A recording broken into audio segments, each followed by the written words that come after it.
This episode of The Witch Wave is brought to you by Black Phoenix Alchemy Lab.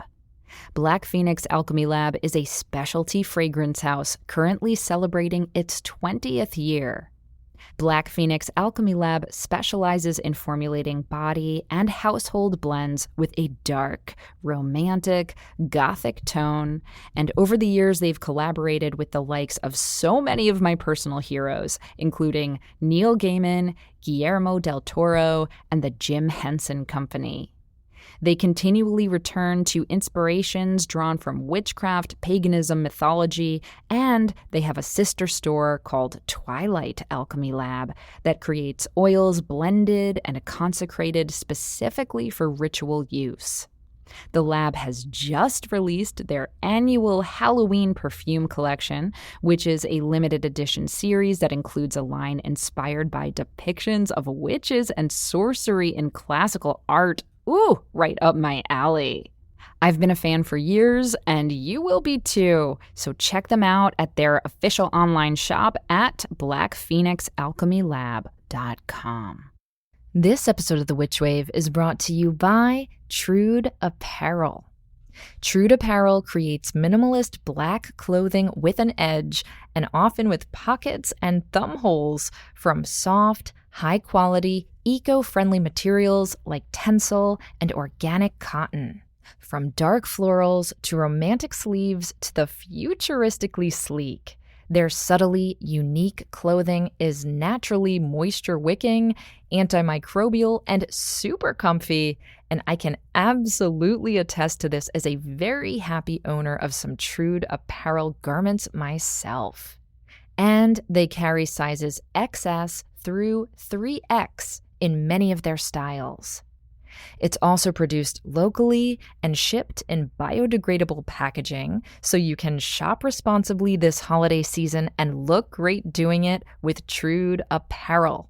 And best of all, you can use the promo code WITCHWAVE to get 20% off your order at shoptrude.com. That's shop, TRUED.com.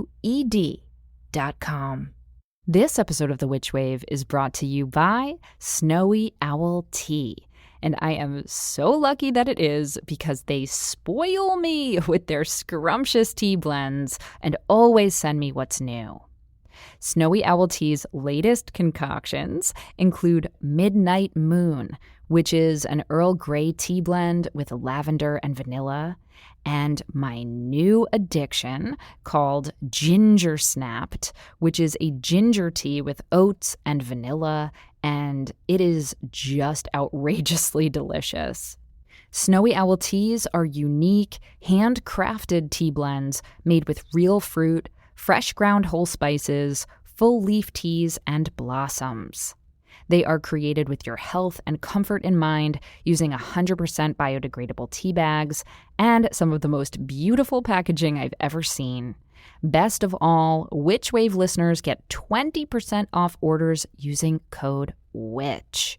So go ahead and order some super delicious tea today from www.snowyowltea.com. The world is filled with bewitching people, and you might be one too. Welcome to the podcast where art is magic is real, and reality is stranger than dreams. I'm Pam Grossman, and this is The Witch Wave.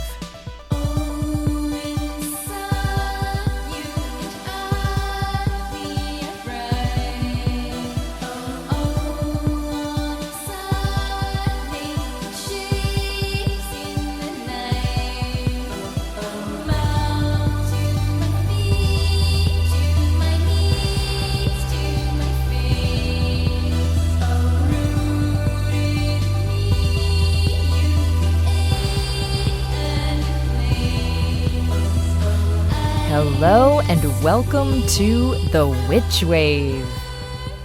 My lovely friends, this is a very special episode because it is the 100th episode of The Witch Wave. And as I was reflecting on this milestone, I've been sort of taking stock of my life and thinking about how when I started this show in 2017, I was on what I thought would be a 6-month break from my corporate day job.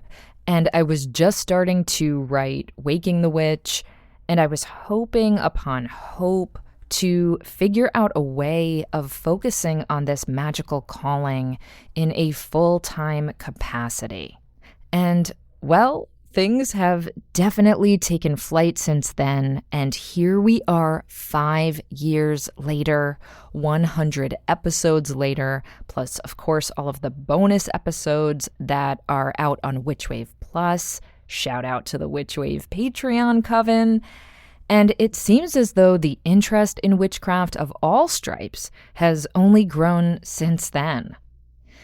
And this past weekend was incredibly special because on Friday I got to go to the New York Historical Society and take part in a conversation about the witch as a queer archetype alongside my friend and prior podcast guest, whose name I invoke all the time, Susan Aberth.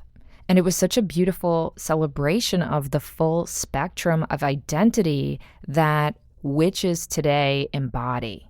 And on Saturday night, I got to attend the holiday show of two of my favorite drag queens, Benda La Creme and Jinx Monsoon, the latter of which who has become a cherished friend and who has also been on this very podcast twice.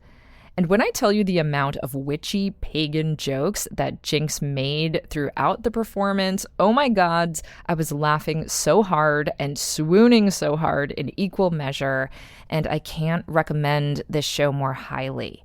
It's the Jinx and Dela holiday show, and it's touring now, so definitely go if you get the chance to. You will love it. And it was just this big spell of healing and silliness and reverent irreverence and absolute loving joy.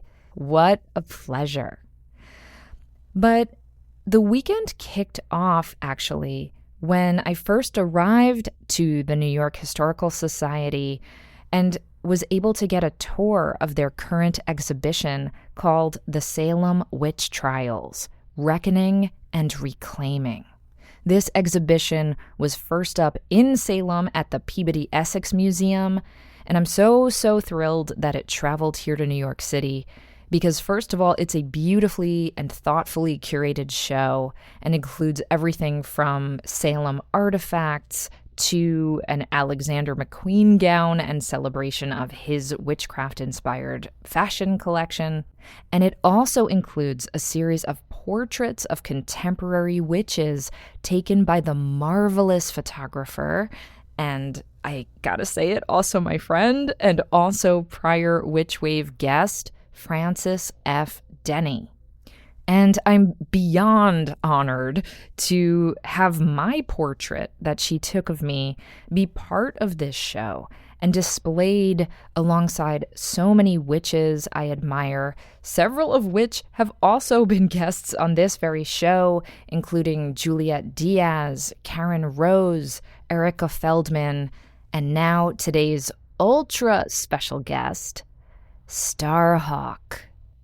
So I just want to take this moment to pause and say thank you. Thank you to each of you for listening to the Witchwave.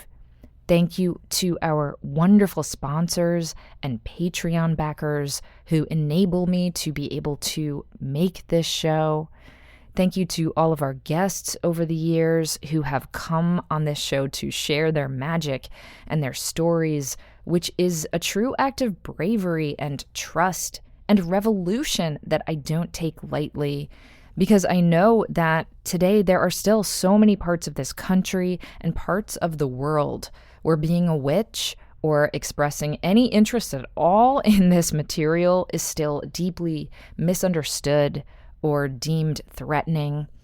And by finding each other, by learning from each other, by celebrating each other, We are strengthening this community of imaginative, hopeful, spiritual free thinkers who are using their gifts to help transform the world for the better. And on a personal note, I also want to thank the folks behind the scenes who help make this show happen, such as my Vanna Witch, Laura Antal, who is an assistant producer on this show. Of course, my dear husband, Matt, who supports all my magic.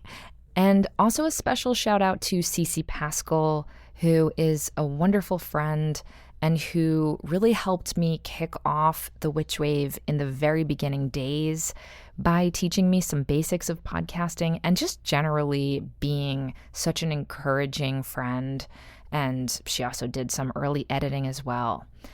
And there are also several other editors who have helped out over the years, the most recent one being Josh Wilcox, who is just an absolute doll. Go check him out at Brooklyn Podcasting Studio. But as we are celebrating the 100th episode, I also want to emphasize once again that this current witch wave that we're in, this seeming explosion of hashtag witches of Instagram and witch talk and witch books and what have you, is actually not new. And whether people realize it or not, all of us, me, you, the witchy accounts that we follow, or the latest witch authors whose writings have helped ignite those sparks of magic inside us, none of us would be here without the foremothers, forefathers, foreparents of the modern witchcraft movement that kicked off generations before. And it's become a real mission of mine to make sure that people know more about this history and to give flowers to the elders and thinkers and spiritual ancestors who came before us to help make our paths more possible. And one of the most important and incandescent foremothers for me and millions of other pagans and witches around the world is Starhawk, author of The Spiral Dance, which came out in 1979, but is still one of the books I recommend most often to baby witches just starting out or to anyone really who hasn't read it yet.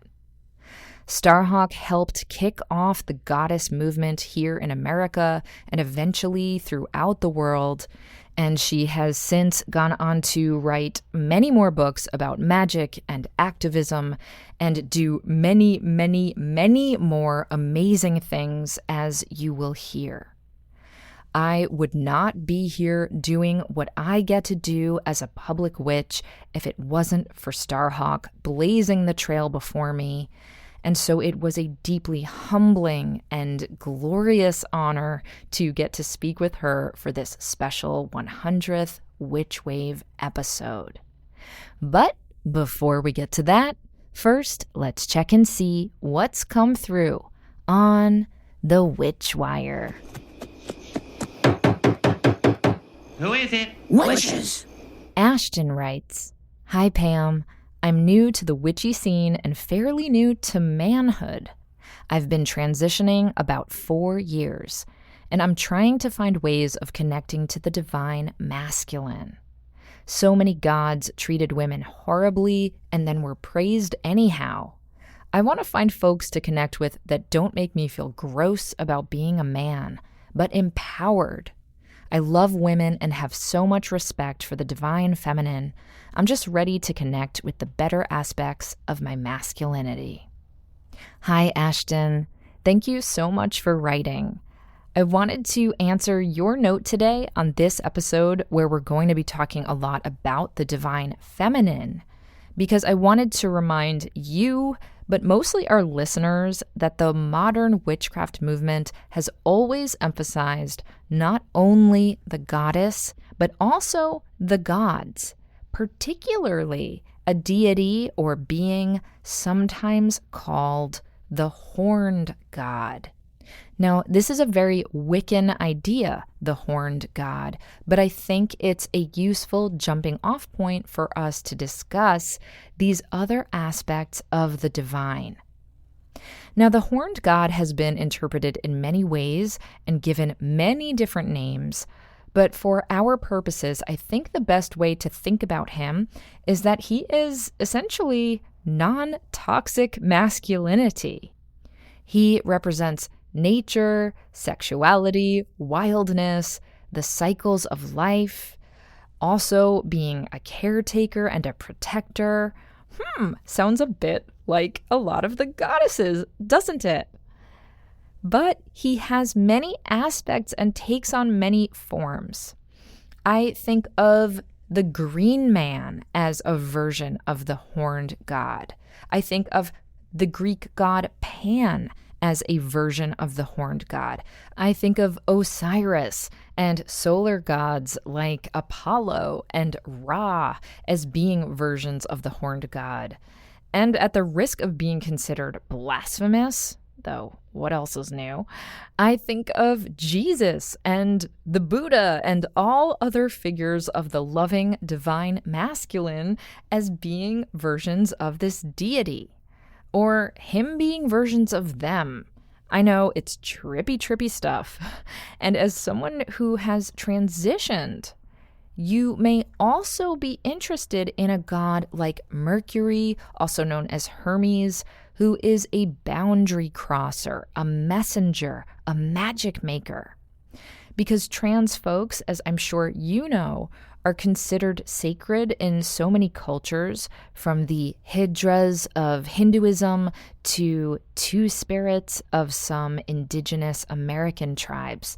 And so deities like Mercury, who are boundary crossers or who make magic in liminal spaces and in acts of transformation, might also have resonance for you, in addition to the more quote-unquote masculine gods. But I also want to mention, again, mainly for our listeners, but perhaps as a reminder for you too, that of course a lot of the conversations around gender essentialism that are evolving in society overall right now are also happening in the witchcraft community. In other words, the notion that feminine always means nurturing or intuitive or receptive, let's say, and that masculine always means strong or protective or virile. These notions are becoming more fluid because, of course, we can say the same thing about all the genders depending on the context, right?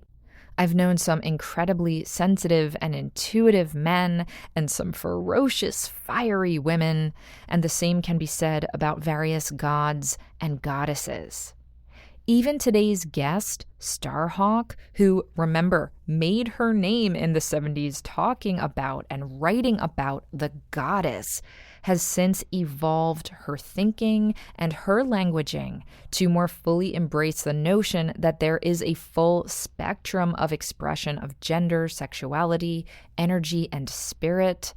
And she's written about this in some of the new forewords to different releases of the Spiral Dance. And I highly recommend you track down her different introductions or forewords that she's written over the years where she addresses this very thing.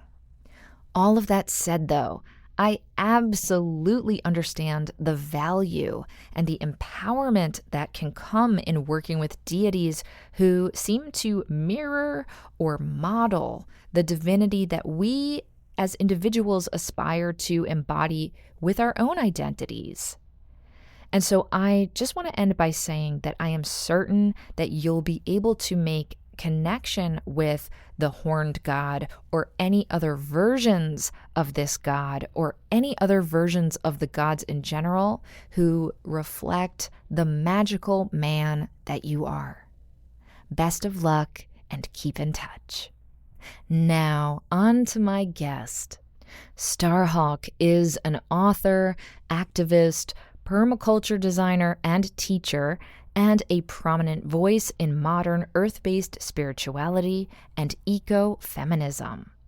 She is the author or co-author of 13 books, including The Spiral Dance, a rebirth of the ancient religion of the great goddess, and the ecotopian novel, The Fifth Sacred Thing, and its sequel, City of Refuge. Her most recent nonfiction book is The Empowerment Manual, a guide for collaborative groups on group dynamics, power, conflict, and communications. She is a co-founder of Reclaiming, an activist branch of modern pagan religion, and continues to work closely with the Reclaiming community. Starhawk also founded Earth Activist Training, teaching permaculture design grounded in spirituality and with a focus on activism. She travels internationally, lecturing and teaching on earth-based spirituality, the tools of ritual, and the skills of activism. All of that is just the tip of the iceberg, or broomstick as the case may be, and I encourage you all to check out her full bio over at starhawk.org to get a sense of the impact and inspiration that Starhawk has brought forth into the world in her 70-plus years on this earth. What a gift she is, and what a gift this conversation was, certainly for me, and hopefully for you as well. Starhawk joined me from her home in Sonoma County, California, via Zoom.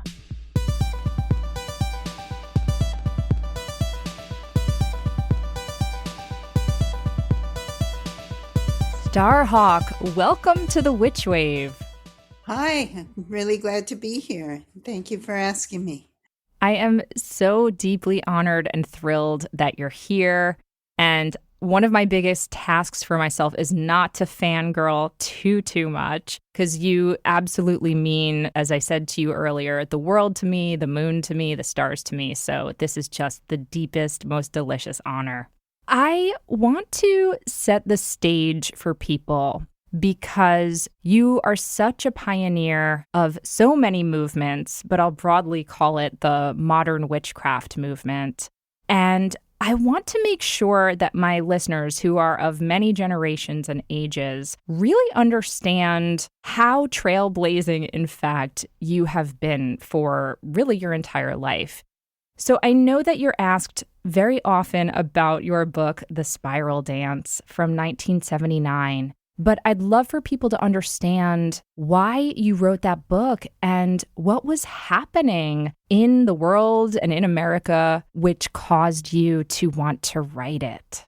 Well, I began writing it in the mid-70s, kind of because I had been on somewhat of a spiritual quest, you could say. And it began for me when I was in college, even before that. But in college, a friend of mine and I did a project for our anthropology class on witches. My first year in college, I was 17, and we found that there was this whole theory about witches being the old pre-Christian pagan religions of Europe. Mm-hmm. And now that seems pretty obvious, but at the time that was a radical idea that there even were pre-Christian religion. Sure. And I just thought that was so exciting, and we just got totally into it. We formed a coven, although we had no idea really what a coven was. Then the experimental college, it was the 60s, so this was like the radical thing people set up, that anyone could teach a class and anyone could take a class, and there were no grades and no credits and fees or no restrictions. And we didn't know anything about witchcraft, but we just said, okay, well, people get together and we'll all research and find out. And we did all kinds of things and eventually met some actual witches who started training us. But I was 17. And after a few months or so, we all kind of drifted away and did other things. Sure.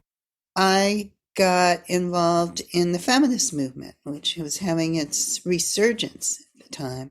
And it seemed to me there should be some connection between feminism and a religion of the goddess, which was the completely radical idea that the witches had taught us. I had never thought about a goddess or about seeing God in anything but male form because I was raised Jewish. And even though God was supposed to have no gender and no sex and no form, somehow he was always referred to as he. Yep. And in Hebrew, the language is very, very gendered. In a way, English is not, where every verb changes according to whether you're female or male. Mm-hmm. So it was always in the male form for God. And the idea that you could see God in female form, to me, was just a radical and very empowering idea, a very affirming idea. Yes. Women could actually take leadership because there weren't a lot of leadership roles in Judaism at that time.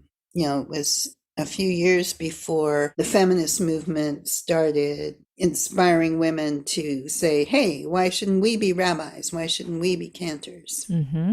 This is now the early 70s. I was living in Venice, California, which is kind of a suburb of LA right on the ocean. And it was a great place at that time. It was full of artists and poets and writers and very bohemian. And they had a women's center that opened up. And I went to the women's center, and the feminism at that time was extremely anti-authoritarian. Everyone should be a leader. Yes. They were choosing the new directors by having everyone throw their name in a hat.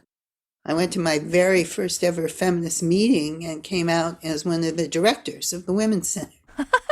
There you go, meant to be. And I started helping people form consciousness raising groups, which was how we organized at the time. And it was a really wonderful way of organizing. It was forming a small group, and you'd meet every week, and each week you'd have a topic, and you'd each have a protected time to speak, because the idea was that women were always getting interrupted. And you'd go around the circle and you'd each speak about your own experience. And out of those consciousness raising groups came the whole political agenda of the second wave feminist movement, things that had never been seen as political, like rape or abuse, incest, child sexual abuse, all of those things that had always been seen as personal problems, but no real social context. When you sat in a circle and there were 8 of you in the room and 6 of you had experienced a sexual assault, you started to say, hey, something's going on here. Yeah, clearly it's systemic or cultural or some combination.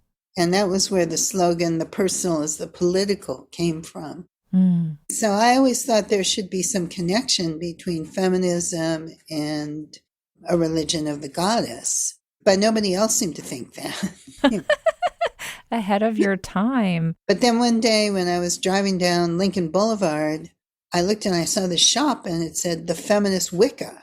And I nearly crashed the car. I was like, there's a whole shop. And I went in and met Z Budapest. And she was doing a whole coven of 100 women or so and doing rituals and things and really trying to bring together her brand of Wicca, which came from her Hungarian traditions, with her take on feminism. And Starhawk, this was her Susan B. Anthony Coven #1. Is that the name of it? Mm-hmm. And I just have to say this for listeners to understand that even though today we have a more nuanced understanding of the complications of someone like Susan B. Anthony, at the time, she was considered quite inspiring and feminist. And so to pair together her name alongside witchcraft is really radical. Yeah, it was a very radical move at the time. So essentially, Starhawk, I was wondering, and you're already pointing to it, but how did this all then crystallize and become your iconic book, The Spiral Dance? What made you decide that you wanted to put all of these ideas of feminism, of the goddess, of the witch together in a book? Well, after another few months in Venice, when my consciousness raising group, we did rituals and things together. I attended a couple of Z's rituals. And then my life sort of fell apart. I broke up with the guy I'd been with for the past 5 years. My job came to an end. I was in graduate school at UCLA in film, and I won a writing award, and it gave me a chunk of money. And I decided that I was going to just take off and travel and drop out of school for a while. And I did. And I bicycled down the Oregon coast, and then I went on a canoe trip in British Columbia. And then I went to New York because I had decided I wanted to be a writer. And it seemed like you had to go to New York. And I spent the winter in New York, and I was writing novels at the time. And then after that, I realized I was very much a West Coast person, and I wanted to go back to the West Coast, even if that wasn't the best for a writing career. And Starhawk, while you were traveling and while you were living in New York, were you also part of a coven or practicing any kind of witchcraft? Not in New York, not while I was traveling, but when I was in New York, I didn't have any money. Mm-hmm. Yes, relatable content. I was cleaning houses for a woman in the mornings, and that gave me a little bit of money. I was staying somewhere, house sitting for somebody. In California at the time, people would meet you and they might go like, oh, cool, wow, what's your sign? In New York, they meet you and go, hello, I'm so-and-so. I do this and that. What do you do? What do you do for a living? How do you make money? Mm-hmm. And if I said I was a writer, they'd say, oh, what do you have published? And I'd have to say nothing. And then they'd walk away. Instead of saying I was a writer, I started saying I was a fortune teller. And then they'd say, oh, can you read my palm? Or can you read tarot cards? So I started making a little money reading tarot cards. Nice. And my plan was to go back to the West Coast, find a little seaside town, rent a little cottage somewhere, and set up a little sign that said advice and just read cards for people. I love it. I love it. But what I ended up doing was moving to San Francisco and reading at psychic fairs. And at that time, it was really cheap to live in San Francisco. We were renting a place, beautiful flat, for like $300 a month. It's too much. It's too much for my little New Yorker heart to take. So when you were back at the West Coast, and here's where I'm trying to get the chronology of your own development as a witch. I know that you were eventually initiated into the fairy tradition. And I'm not sure, did that happen at this point in your life? And was that also a catalyst for you writing the Spiral Dance? Well, I moved back there in 1975, and I was already starting to write because I wasn't having any luck with fiction. I thought I'd try nonfiction, and I thought it might be interesting to write about spirituality and the goddess and my journey around it. And the beginning, it wasn't all that clear. And I also started teaching a few little classes, kind of like the experimental college. Anyone could offer a class and people would come and take them before the internet. So it was just a little newspaper they'd advertise it in. And I was teaching this class on Wicca, or the goddess. Someone came in and she said, I'm Chandria. I'm from the New Reformed Order of the Orthodox Golden Dawn. And we saw you were teaching this and I came to check you out. I've been busted. The real witches have found me. How little I actually know about this.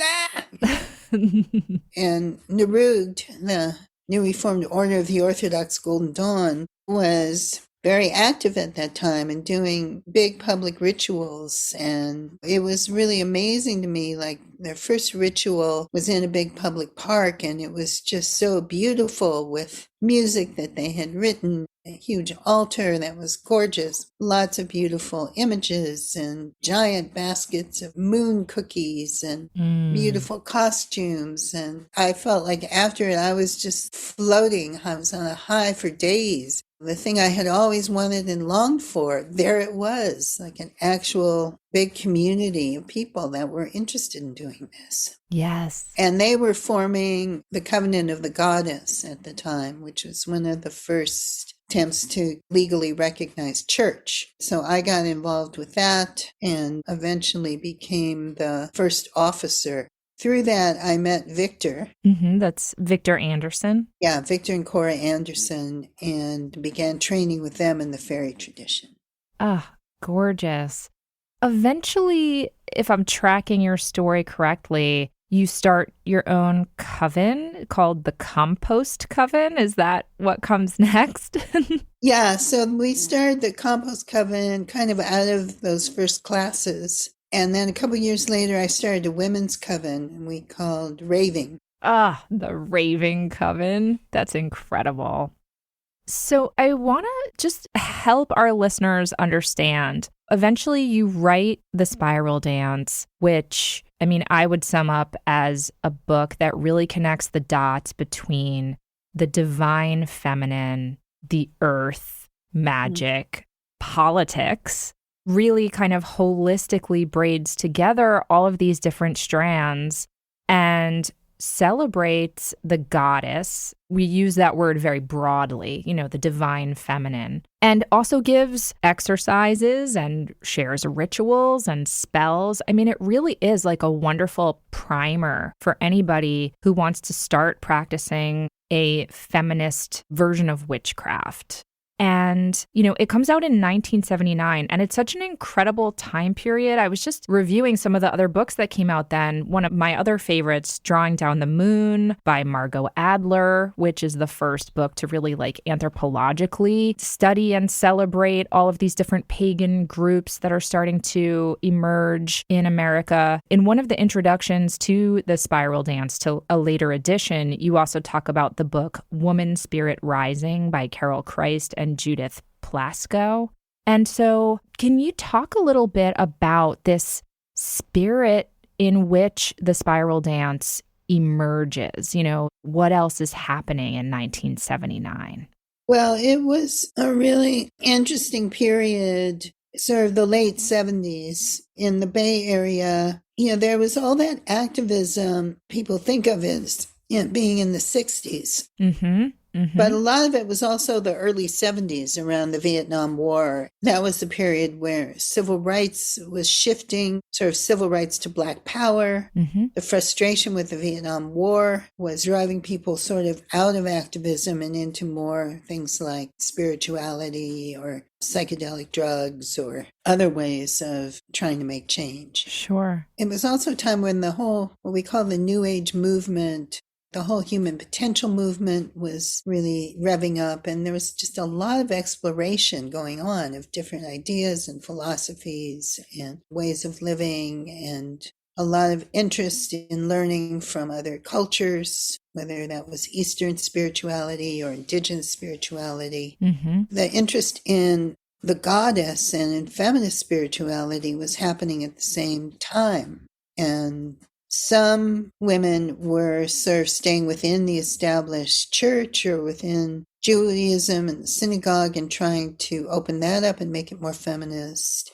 I strongly considered at the time that maybe I should go become a rabbi.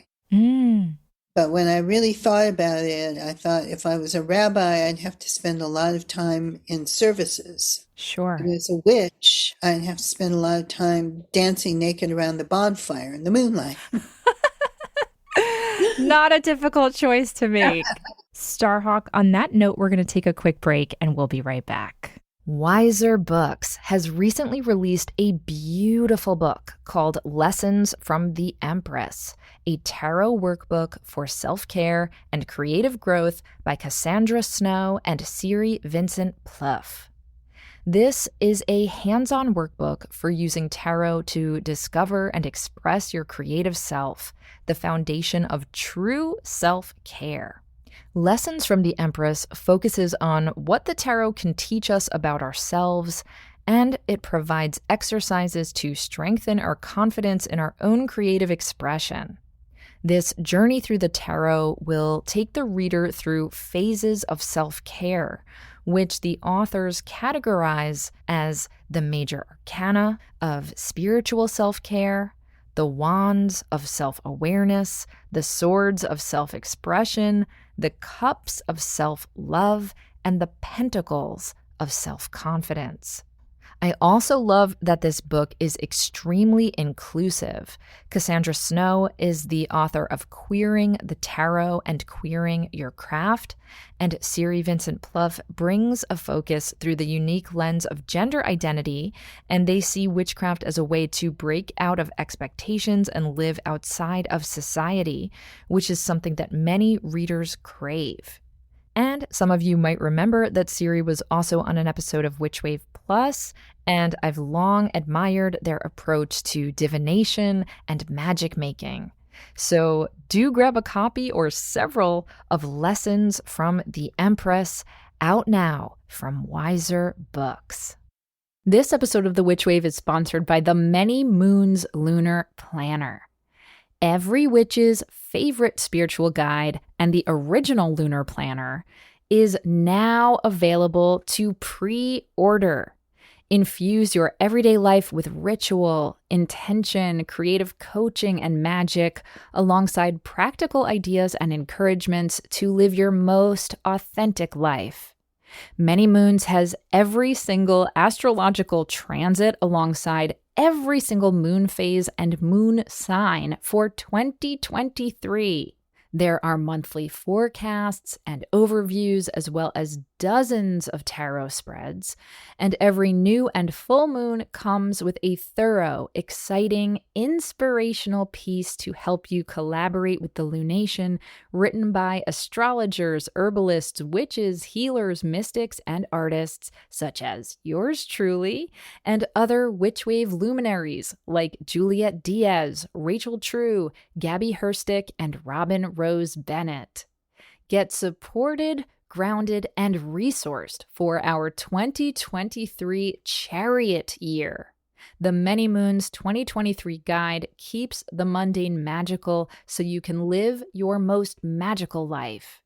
Order yours now at moon-studio.co. That's moon-studio.co, or by clicking the link in the show notes. And now, a word from our sponsor, BetterHelp. Now look, I'm an air sign with anxiety, so I confess I'm sometimes stuck in my head and focused on stress and problems more than I'd like. But in addition to witchcraft, I have found therapy to be incredibly supportive because it helps me focus on solutions when I'm faced with a problem, rather than just staying stuck in this feedback loop of focusing on what's hard. I've been in therapy myself for years, and talking to a therapist really helps me shift from a mindset of resisting what is into a mode of acceptance and problem solving, which has been such a relief. And that's why I'm so glad that BetterHelp exists. BetterHelp is an online platform for therapy, which means that it's convenient, accessible, and affordable.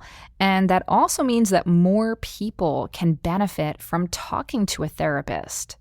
Being in therapy myself over the years has helped me manage my anxiety and PTSD because it provides me with an impartial, caring person whose sole job is to offer support with emotional challenges. Therapy has also helped me accomplish my goals, whether big or small. Quitting my corporate day job a few years back and writing my book, Waking the Witch, and starting this very podcast were all really exciting and also extremely nerve-wracking, and I truly don't think that I would be as fully actualized as a person doing what I love now without having had that help. And I want that for everyone. So if you're thinking of giving therapy a try, BetterHelp is a great option because you can do it virtually. To get started and matched with a therapist who you click with, you just need to fill out a brief survey and remember that you can switch therapists at any time. When you want to be a better problem solver, therapy can get you there. Visit betterhelp.com/witchwave today to get 10% off your first month. That's betterhelp.com/witchwave. Be well with BetterHelp. Welcome back to the Witch Wave. Today I'm speaking with Starhawk. So Starhawk, you were talking about the ways in which the feminist movement and the witchcraft movement were emerging in the 1970s, or perhaps a better way of putting it is spiraling together. And in your book, The Spiral Dance, you write, "The feminist movement is a magico-spiritual movement as well as a political movement." And in your book, Dreaming the Dark, you write, "Feminist consciousness raising is a process based on sound magical principles." So I would love for you to expand on this idea of how magic and politics are interrelated. I've always liked the definition for magic that I got from Dion Fortune. Yes. That magic is the art of changing consciousness at will. And if you think about magic that way, then you think about it kind of as psychology that seeks to understand both the different types of consciousness humans have available and how we can learn to move between them.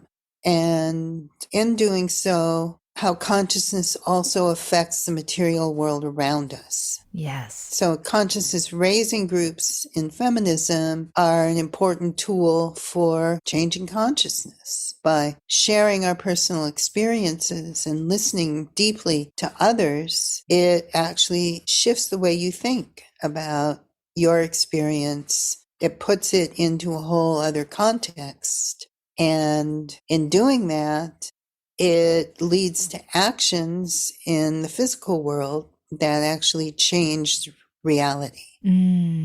Yes. If you realize that rape or sexual assault is not just your personal failing for wearing that short dress that day, but it's a larger societal construct, first of all, it relieves you of the guilt and the shame around it. And then it can lead you to connect with others and start a rape crisis center. Mm-hmm. Advocate for changes in the way that police deal with rape victims, or all of the political work that's happened around rape in the last 50 years or so. Absolutely. And something that honestly frustrates me a little bit, Starhawk, is I've sometimes encountered people who are such fans of yours and who are such fans of the Spiral Dance, and they talk about you in the context of witchcraft and spells and the goddess, which is incredible and groundbreaking. But they don't necessarily contextualize your work as political or as activism as often as I think that it is. I mean, you are such an activist. You've been part of so many different protests. You've been arrested multiple times. After the Spiral Dance, several of your books are focused specifically on these notions of politics and power and magic and how they're all interrelated. So I'd love to hear you expand a little bit more on how you started weaving together your identity as a witch and your identity as an activist. Well, I had always been an activist even before I got involved as a witch. When I was in high school, we were protesting the Vietnam War and we were organizing protests around student rights. The first time I got arrested, actually, I was 15. My friend Chrissy Hoff and I got arrested with a bunch of Vietnam veterans against the war, including Santa Claus in Beverly Hills, handing out balloons that said, "Peace on Earth, stop the war in Vietnam." And to me, it always seemed that, again, if you had a religion that said nature is sacred and that women are sacred and human beings are sacred and equal, then you couldn't just sit back and let idiots destroy the world. Yes. You had to do something about it. Yes. And witchcraft we don't have the concept of heaven where it doesn't matter what happens in this world, it'll all be sorted out, made right in the next world. For us, this world is where it's at. Yeah. We do have a concept of the soul returning for many lives, that this life isn't the only one, that there's something about us that doesn't die when the body dies and returns in another form. But we don't have the kind of Hindu concept of getting off the wheel of birth and death. For us, the wheel of birth and death is it. Yeah. And that the reward for a good life is to be born again and experience life again and reconnect with those you have loved in this life. So to me, that leads to activism to make this world a better place to be, because it is the living embodiment of the goddess. And is our job as human beings is, I believe, to be her admiring eyes and healing hands and loving heart. Beautiful, beautiful. And there's a lineage of spiritual activists. I mean, Martin Luther King Jr. was a faith-based activist, and I'm sure you can list dozens, if not hundreds more. Well, here in the United States, so many of our most progressive movements have been spearheaded by Quakers and by Unitarian Universalists. Certainly many of the early feminists were, and the abolitionists. The Black church has been such a powerful force. Indigenous folks have really been a powerful example of spirituality just integrated into everything that you do, and especially into your activism and your politics. In Europe, there's often a lot of suspicion, partly again because of this whole Marxist construct that religion is the opiate of the people, and certainly it functioned that way a lot in Europe.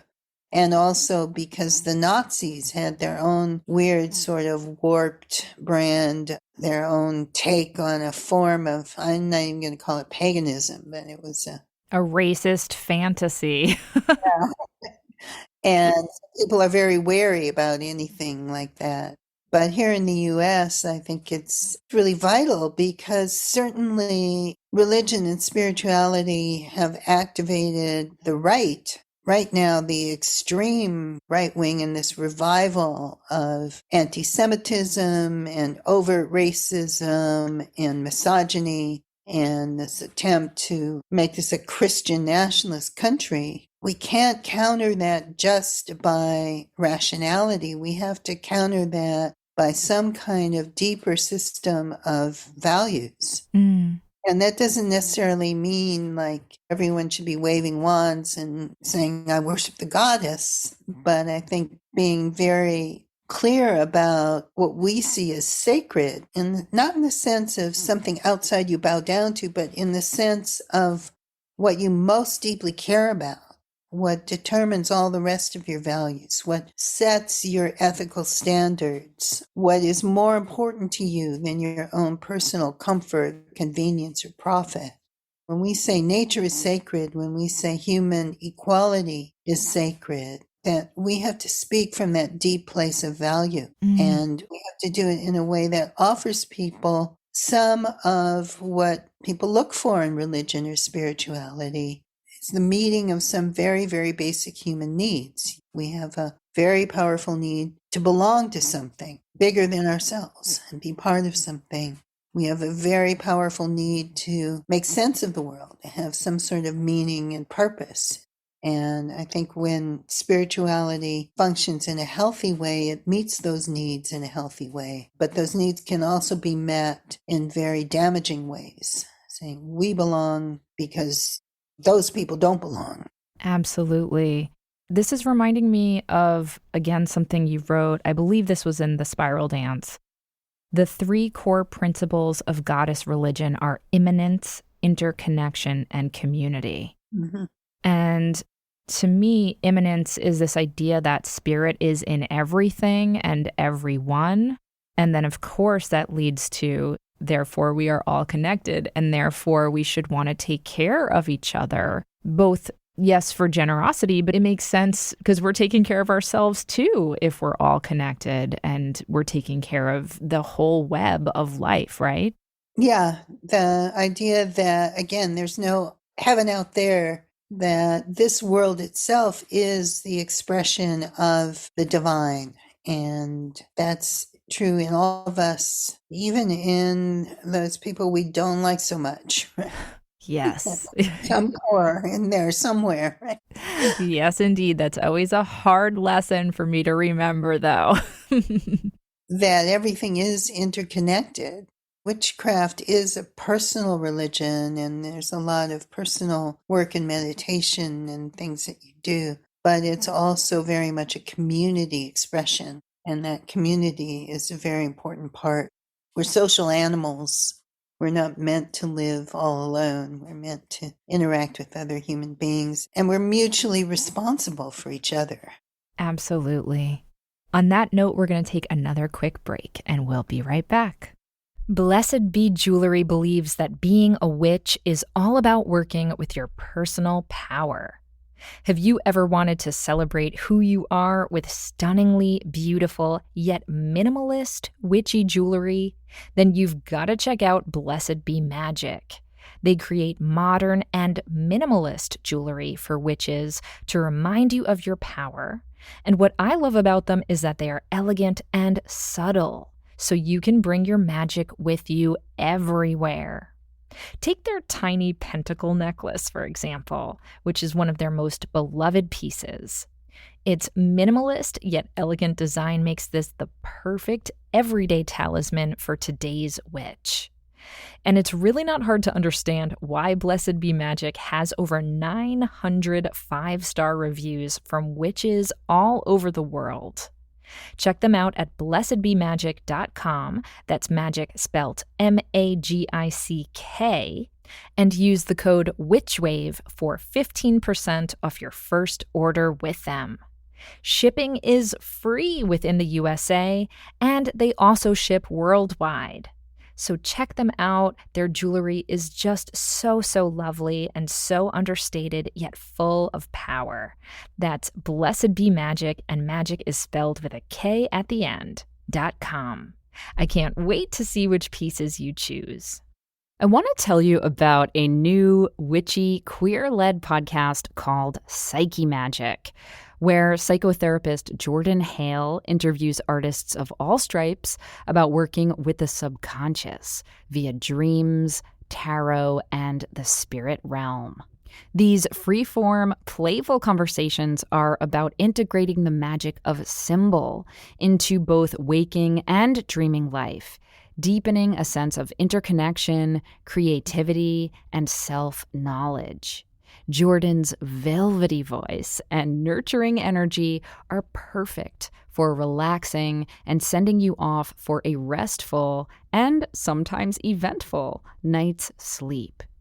If you're like me, you're a practical witch who wants to put those 7 or 8, or dare I say 9, hours of sleep to good use, and the Psyche Magic podcast will help you learn to work mindfully with your dream material and cultivate sustainable practices around reveling in your inner world. So grab your nearest dream journal and check out this dreamy podcast.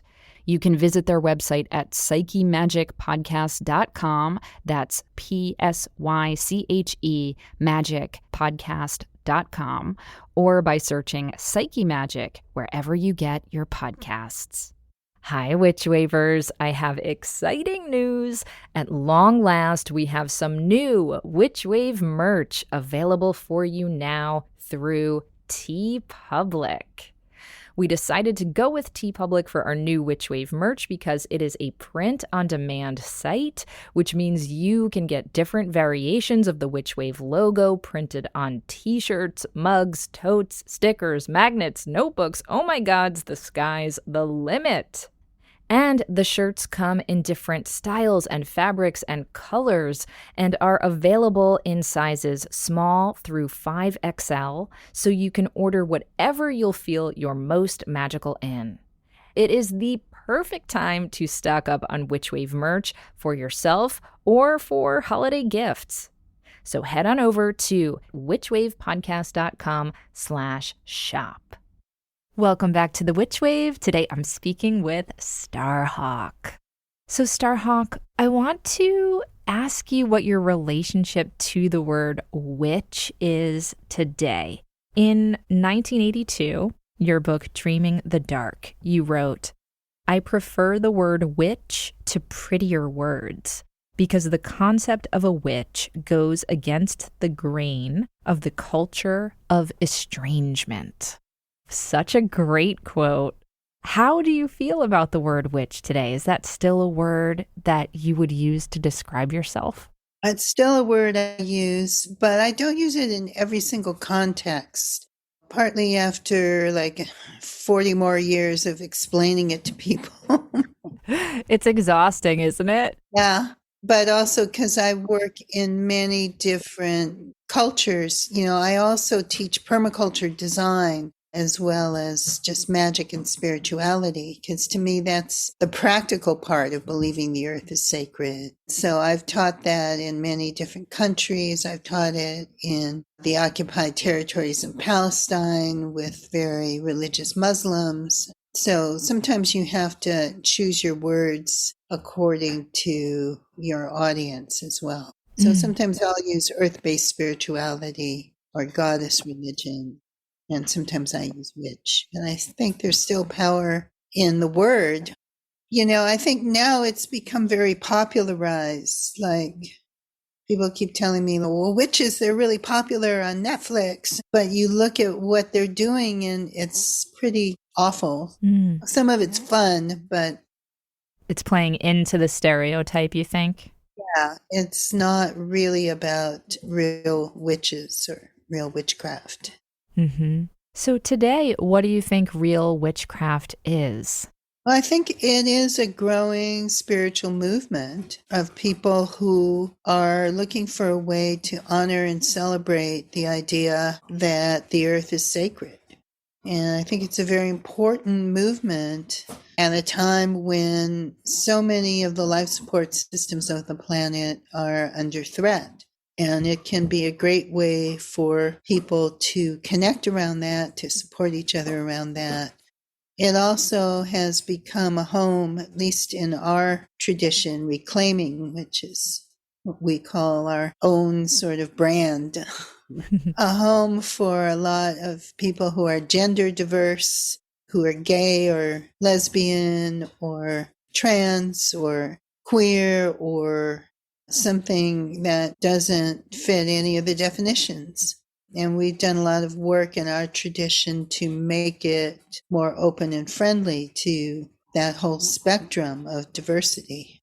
And I admire you so much for that, Starhawk, because as I'm sure you are aware, some of your contemporaries have not evolved the way you have. And so I am so grateful that you have. It was really interesting for me reading The Spiral Dance again in preparation for our conversation. And I happened to have the 10th anniversary edition where you went back and added some notes. And I understand you did the same for the 20th anniversary edition. And I was delighted to see the ways in which even your thinking has evolved around gender essentialism and how you say in your notes, and I think you might have even said in the intro, that as you've gotten older, your notion of what masculine and feminine are, or what's male and female, all of these things has really become much more expansive and more of a spectrum. Yeah, I've often find myself in sort of a difficult position because there are so many of women of my generation. I would say it's not so much that they haven't evolved. Some of them were always far more separatist than I ever was. But also, it's really hard for young feminists to understand what a radical idea it was in the 70s to actually identify as a woman. I'll get back to that in a minute, but the tea kettle is boiling now. Sure.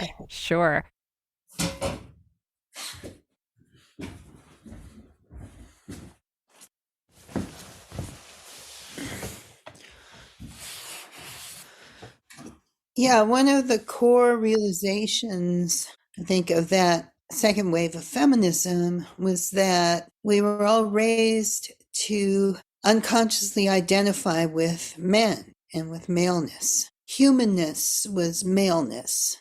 Man was used as the generic. The standard. Yeah, the study of man, or mankind. And that's maybe just a thing of language, but what it represents is that's how you felt internally. to be human was really to be male, and to be female was kind of the exception. Mm-hmm. So to actually turn around and say, well, no, I am a woman. I consciously identify as a woman. I embrace that. It's kind of like the Black Power movement was doing at the time, to say, okay, Blackness is not some aberration. It's not some subcategory of humanness, which is defined by whiteness. We embrace that quality. Black is beautiful, Black power. And it was a tremendous emotional work to do that. Mm-hmm. Small example, I was an art student, and I remember once overhearing my favorite photography teacher saying, oh, I hate teaching women because they're just going to graduate and go off and paint in their garage. Ugh. And my internal response to that was like, yeah, those stupid women. Right? Mm-hmm. Mm-hmm. And so I think feminists now look back and can be extremely critical of the second wave, but they don't understand the emotional work that it took to actually get there. Yeah. A lot of the women who were much stronger separatists and much stronger essentialists, it also came out of a background of their personal trauma. I think one of the responses to trauma is to try to make the world really safe. And to control it, you need really clear categories. It's hard to accept any ambivalence or any nuance. Mm-hmm. Well, it's coming from a place of fear, and fear keeps us separate. Mm-hmm. Yeah, that's an important contextual point. But I appreciate about you that you haven't let some of those issues calcify you, that you have become more expansive, and that reclaiming movement is a movement of inclusivity of people across the gender spectrum. And I just think it's really magnificent and inspiring. So I really want to make sure that people know that about you. Yeah, we went through a whole long process looking at our principles of unity and realizing some of them were framed in a way that came out as very binary.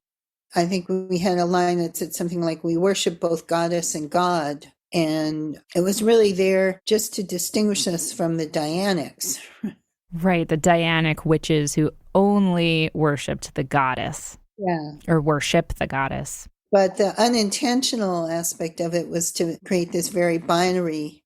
And plus some of the German witches who take things very literally, right, say, well, we don't worship the god. We never invoke the god. We only invoke the goddess. Are we not reclaiming? And say, well, it's not meant to say you have to invoke both goddess and god every time you do something. It's really meant that among our community, we include those who both worship goddess and god, right? We went through a long process of reviving and changing that over a period of several years, actually, so that we could truly involve our far-flung community, which doesn't have a central decision-making body, to make it less binary and include what we call the mysterious ones. Yeah, non-binary categories. This gets me thinking about spiraling back, if you will, to your vocation as a writer. And I know that language is very central to how you think about magic. You write about witchcraft as a work of poetic theology, Thea-ology,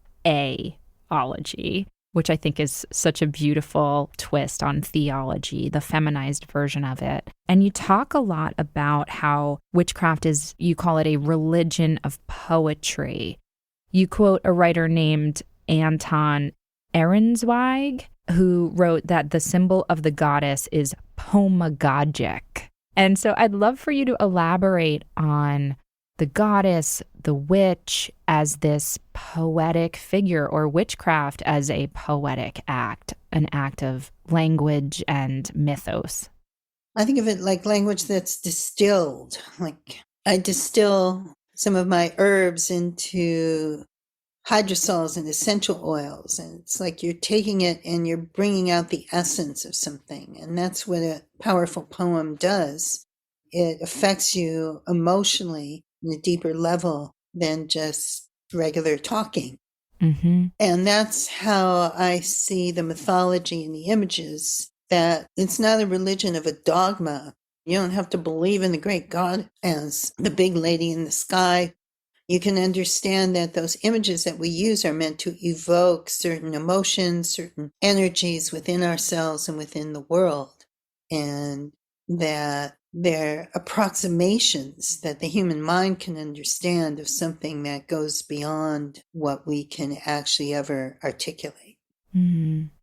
Yeah, you write so beautifully about this concept of starlight vision or starlight awareness, this other kind of consciousness, whether it's intuition or more creative mythopoetic thinking, which is engaged when we're practicing witchcraft or perhaps any kind of spiritual practice.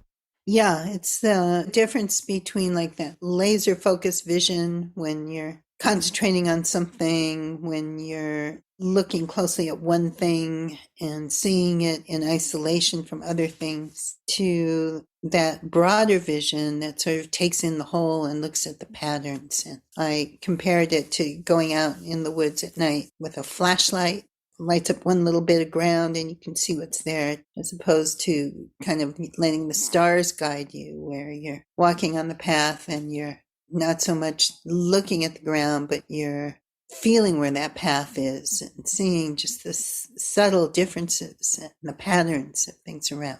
Yes, yes, yes. At the same time, though, Starhawk, you also write, I would like to see the goddess religion of the future be firmly grounded in science, in what we can observe in the physical world. And then you go on to say, witchcraft has always been an empirical religion. Herbs, spells, and practices were constantly tested and results compared at gatherings of the covens. So how do we make sense of this? How do we make sense of science and empiricism versus the pomagogic, starlit vision of witchcraft?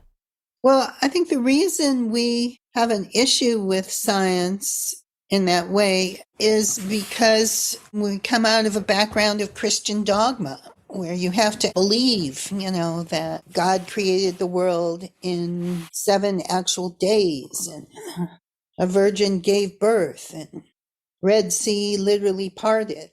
Coming from a Jewish background, Judaism never really stressed belief in the same kind of way. There are sects within it now that are much more literalist, but in the more conventional conservative and reform movements that I was raised in, the Bible was understood as stories.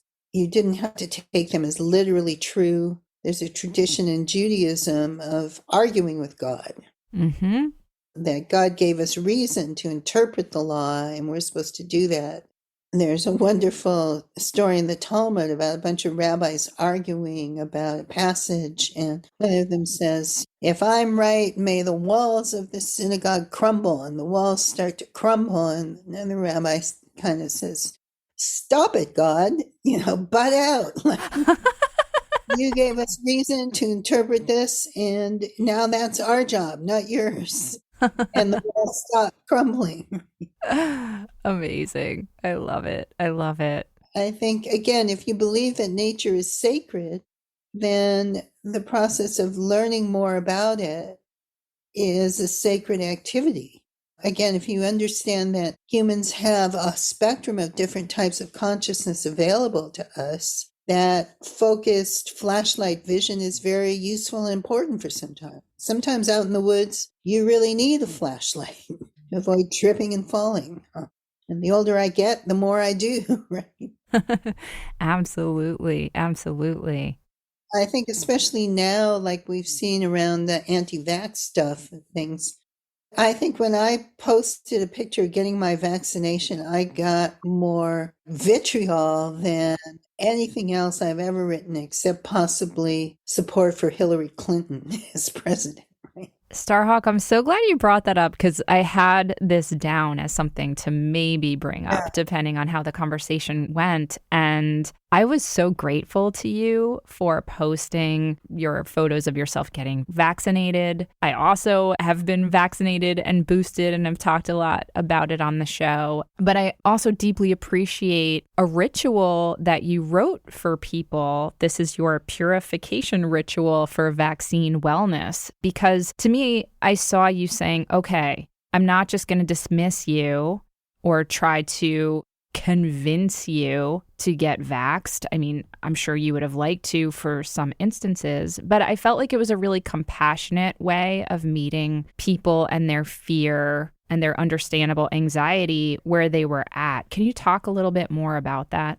I think as a witch, we have really supported the revival of herbalism and the respect for traditional kinds of knowledge around healing and around earth healing and everything else. And we've been big voices to say, hey, there's a mind-body connection that goes beyond simple germ theory, and there are intuitive ways of knowing and emotional components to healing that we need to take into account. And all of that is really important, but it's not the same as saying traditional science is wrong, right? Mm-hmm. I use herbs a lot, and I'm really grateful for them.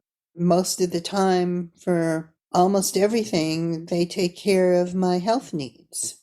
If I have a cold or start to feel a little sore throat or something, an herb will do well. I had a little infected finger, and soaking it in Mahonia cleared it right up. Didn't have to take antibiotics. There's also many times in life where I probably would be dead if I hadn't had antibiotics. Yes. Yes. When my husband had a heart attack, Western medicine was there to put a stent in. Mm-hmm. And when I broke my ankle, I had access to a surgeon to put it back together again. Yes. This is one of the great gifts of being alive in this time. It's not either or. We have access to lots and lots of traditional knowledge and to Western medicine. I have many, many friends who very much wanted to do natural childbirth, prepared for it, and in the end had to do a C-section or had to have some sort of medical intervention. And I'm grateful that they're alive, their kids are alive. Yeah, absolutely. And 100 years ago or 200 years ago, they wouldn't have had that. So it's important for people who are herbalists, who are healers, who are in that world.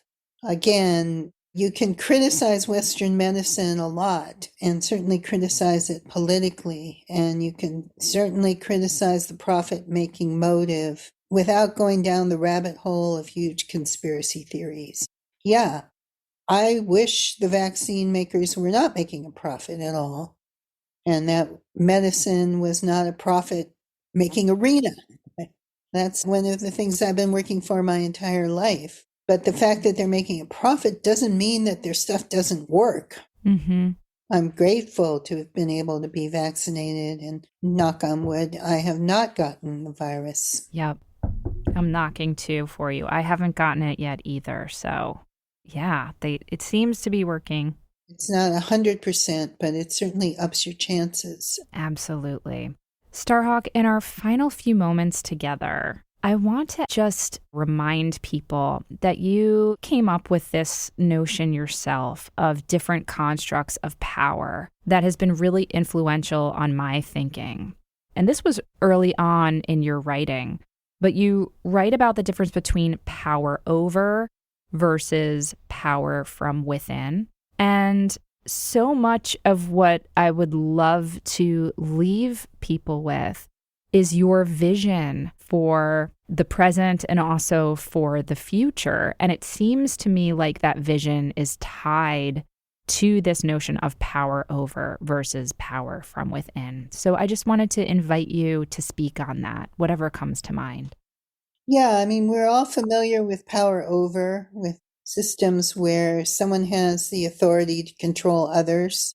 And hopefully we're all familiar with power from within, that inner power that is our creativity, our personal integrity, our courage, our ability to draw or paint or create or write, or to stand up and say a difficult thing, work on a relationship, or take action and speak truth to power. I think a lot of what we try to do with Wicca and with spirituality is to strengthen people's power from within. And try to avoid or try to challenge unfair systems of power over.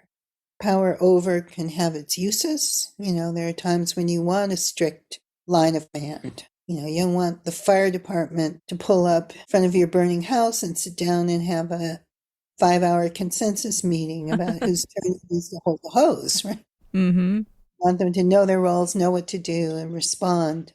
But you also don't want those roles to then give them inordinate resources or abilities to control other people in other areas or tell them what to do. Right now, we're seeing, I think, a huge wave of people wanting power over and wanting systems where if they're not in control, somebody's in control. And a real revival of the desire for authoritarianism. And I think part of that comes from people's lack of feeling a sense of empowerment. Yes. Need to feel, so again, one of our deep needs is to feel like we can make an impact on the world. And if people don't feel that in a positive way, they'll try to do it in a negative way. And we see that happen tragically over and over and over again. Someone who doesn't feel a sense of actual personal empowerment can pick up a gun and go and shoot a bunch of people. Yeah. One of the things I was struck by when I was rereading some of your work in preparation for this interview was you have lived through so many cycles and some amazing breakthroughs and evolutions, but also some really heartbreaking, I'll call it regression. And so in this moment right now, where we've got the issue of climate change, we have our democracy in peril. I mean, guns are a problem, certainly here in America. I wonder if in our final moments, you could speak to whether or not you still feel hopeful.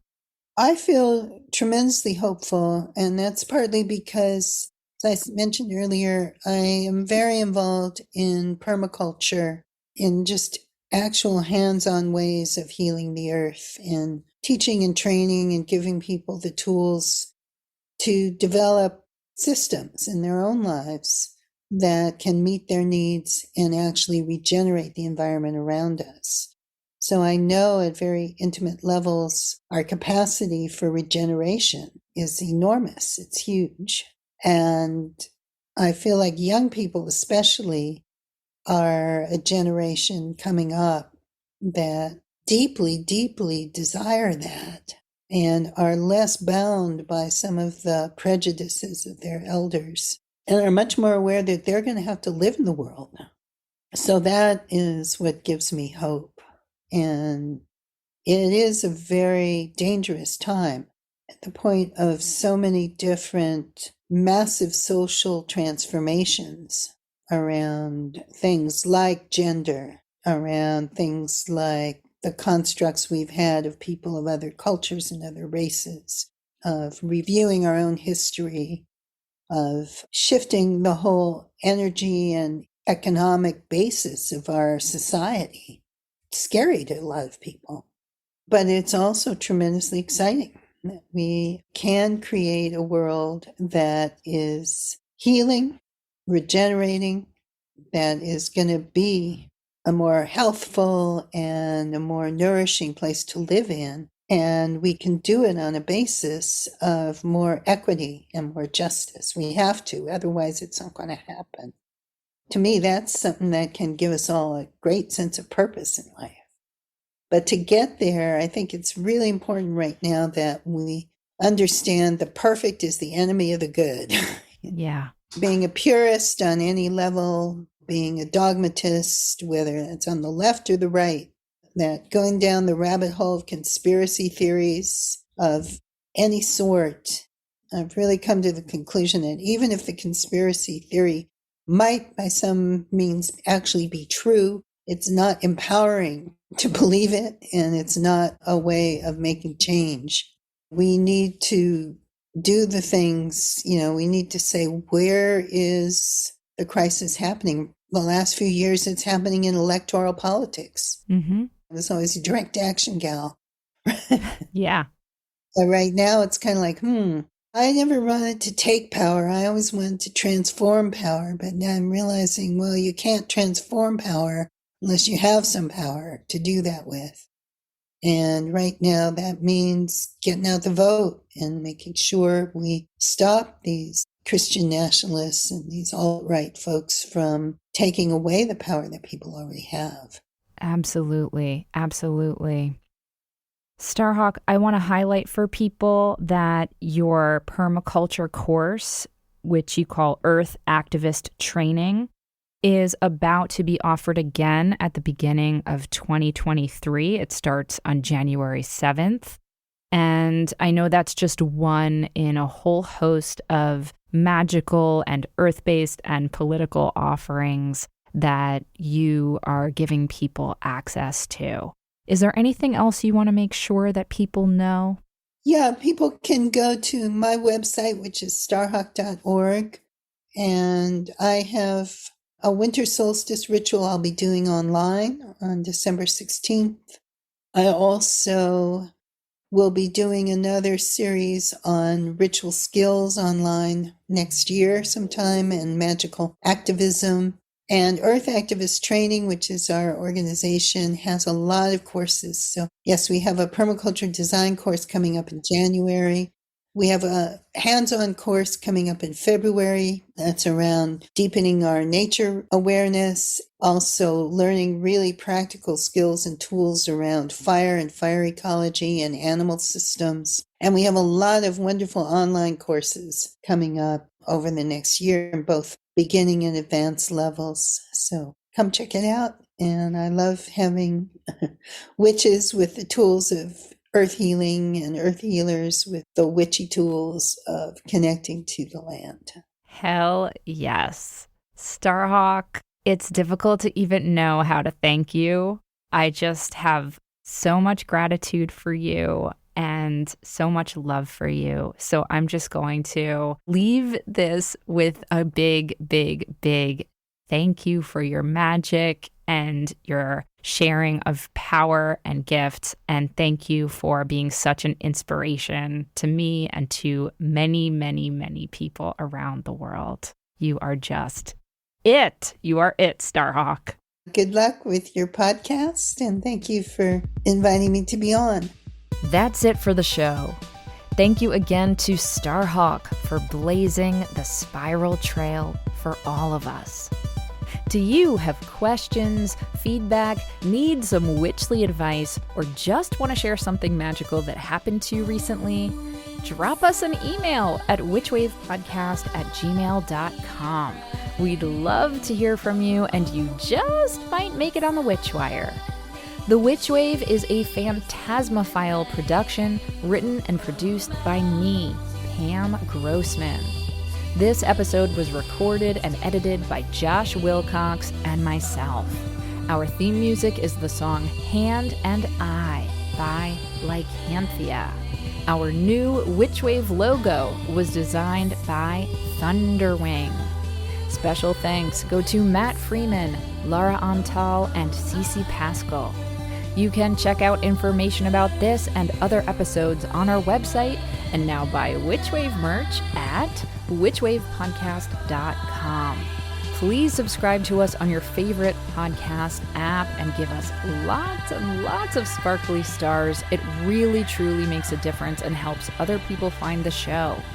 You can follow us on Twitter, Instagram, and Facebook at WitchWavePod, and you can check out my witch emoji for iPhone by going to witchemoji.com or downloading it in the App Store.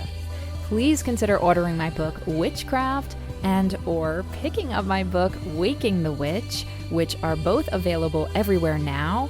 And if you want more Witch Wave or you would just like to support the show, please join us over on Patreon. That's patreon.com/witchwave. Thank you so much for listening. Witches are the future. I'll catch you next time on The Witch Wave.